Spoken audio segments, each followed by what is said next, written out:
Assalamualaikum warahmatullahi wabarakatuh. Perkenalkan, nama saya Rahmadilia Putri dengan NIM 21091107996 dari kelas A.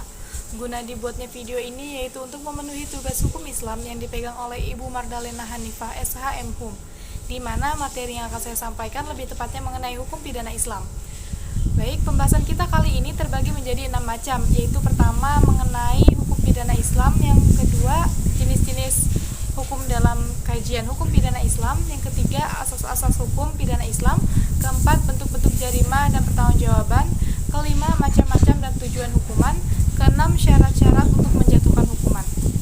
Baik, pada pembahasan pertama yaitu mengenai pengertian hukum Islam atau mengenai pengertian hukum pidana Islam, yaitu atau fikih jinayah, merupakan segala ketentuan hukum mengenai tindak pidana atau perbuatan kriminal yang dilakukan oleh orang mukallaf sebagai hasil dari pemahaman dalil-dalil hukum yang terperinci dari Al-Quran dan Hadis.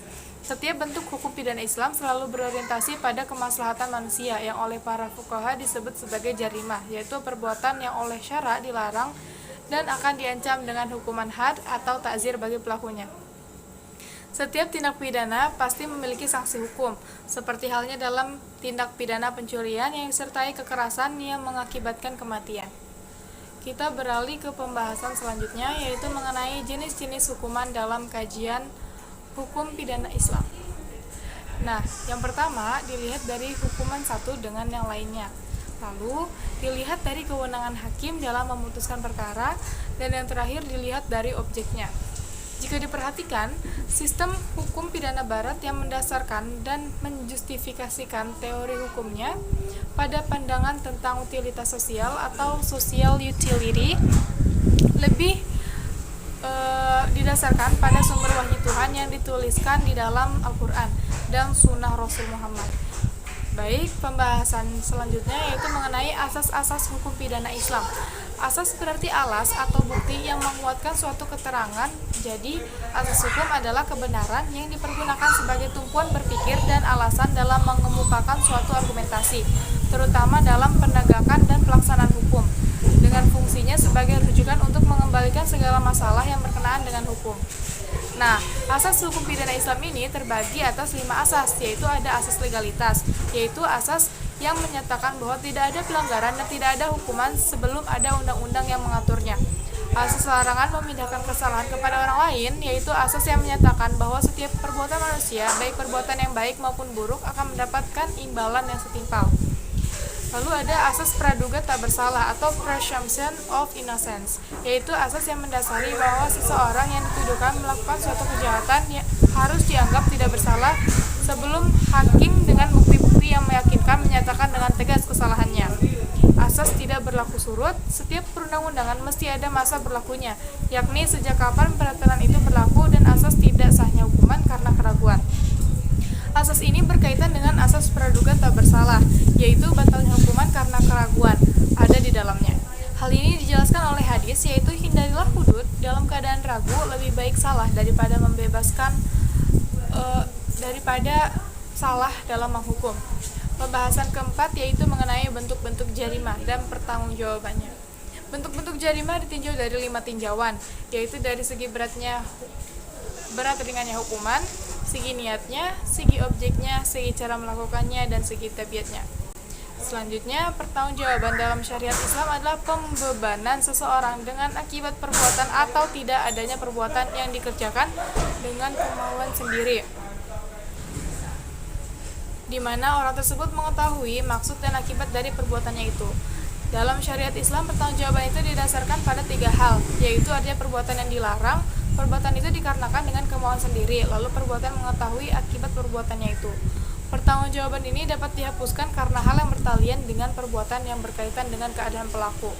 Sebab hapusnya hukuman tidak mengakibatkan perbuatan itu diperbolehkan, melainkan tetap pada asalnya, yaitu dilarang. Karena keadaan pelaku tidak memungkinkan dilaksanakannya hukuman, ia dibebaskan dari hukuman. Sebab dihapuskannya hukuman ada 4 macam, yaitu paksaan, di mana mendorong orang lain atas sesuatu yang tidak diinginkannya. Mabuk, yaitu hilangnya akal akibat minum-minuman keras. Gila, yaitu hilangnya akal, rusak atau lemah, dan di bawah umur. Selanjutnya ke pembahasan nomor 4, yaitu mengenai macam-macam hukuman dan tujuan. Pertama, ditinjau dari segi macamnya. Jarima yang diancam hukuman ada jarima hudud, qisas dan diyat, gifarat, dan ta'zir. Kedua, ditinjau dari segi pertalian antara satu hukuman dengan hukuman lain. Ada hukuman pokok, pengganti, tambahan, dan pelengkap. Ketiga, ditinjau dari segi kekuasaan hakim dalam menjatuhkan berat ringannya hukuman. Ada hukuman yang mempunyai satu batas dan hukuman yang mempunyai batas tertinggi dan terendah. Keempat, ditinjau dari segi keharusan untuk menjatuhkan hukuman. Ada hukuman yang ditentukan dan yang belum ditentukan. Lalu yang kelima, yang terakhir, ditinjau dari segi tempat dilakukannya hukuman. Ada hukuman badan, jiwa, dan harta. Lalu hukuman juga memiliki tujuan, di mana tujuan tersebut diantaranya adalah mampu mencegah seseorang untuk berbuat maksiat. Hukuman juga tergantung dari kebutuhan kemaslahatan manusia. Hukuman diberikan bukan untuk balas dendam, melainkan demi kemaslahatannya. Dan yang terakhir, hukuman tetap menjadi upaya terakhir agar terhindar dari maksiat. Dengan kata lain, jika seseorang itu dihukum, maka ia akan takut lagi berbuat kesalahan yang serupa atau yang lainnya. Baik, sekarang kita sampai pada pembahasan yang terakhir, yaitu mengenai syarat untuk menjatuhkan hukuman, yaitu harus ada dasarnya seperti Al-Quran, sunnah-sunnah, ijma, dan lain-lain. Karena tidak semata-mata atau tidak sembarangan untuk menjatuhkan hukuman kepada seseorang. Lalu harus bersifat pribadi dan harus berlaku untuk umum. Jadi hukuman ini tidak ada diskriminasi. Dengan kata lain, tidak ada pembeda-bedaan atau hukuman ini membeda-bedakan baik bangsawan maupun rakyat biasa. Jika seseorang melakukan perbuatan yang sudah merugikan orang banyak, tentu harus dilakukan serupa seperti orang terdahulu yang lebih dulu dihukum. Nah, sekian presentasi materi yang dapat saya sampaikan. Apabila terdapat kesalahan, maka itu dari saya, karena yang sempurna hanyalah milik Allah. Saya akhiri dengan salam. Wabillahi taufiq wal hidayah. Wassalamualaikum warahmatullahi wabarakatuh.